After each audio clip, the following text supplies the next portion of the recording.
Good morning, everyone.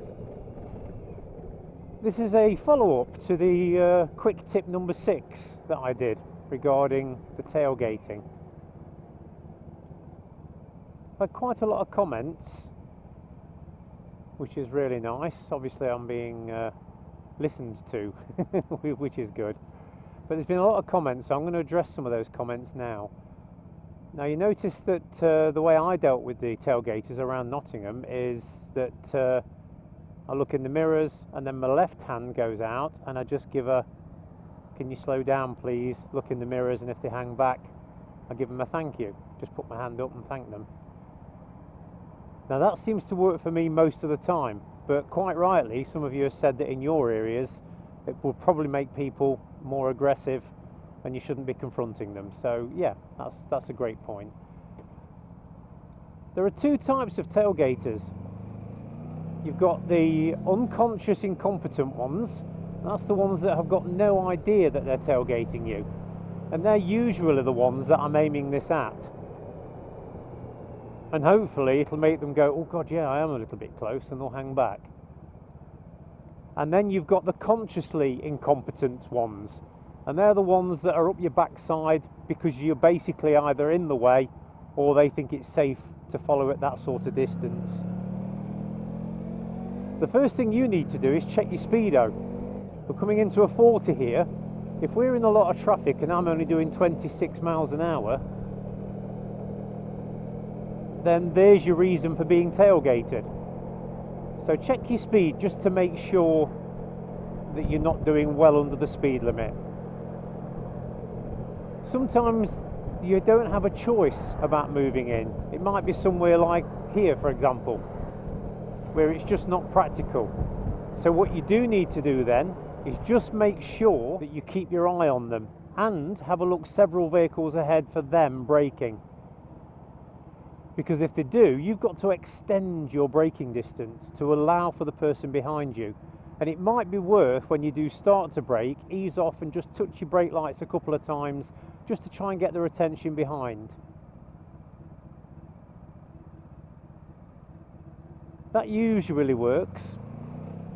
Somebody suggested that you overtake the vehicles in front of you so it creates a gap between you and them. Now that's not a problem provided you're doing it legally and safely, because sometimes you get a bit of red mist, and to overtake the vehicles you'll be putting yourself at risk by doing that. But if you can, then yes, great, that's a good way of doing it.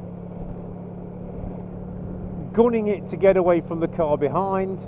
But if it's a consciously incompetent person in their Audi, they're also then going to go, yes, he's going, and they're going to gun it. So you'll both end up doing 55, 60 and a 40 limit, and he'll still be tailgating you. It just means that you're in more danger now. So that's not necessarily a good thing to do. A couple have commented that flashing your brake lights is brake checking them. No, it isn't. Brake checking is when you see them in your mirror and then you basically slam your brakes on until they almost hit you and then you let go again.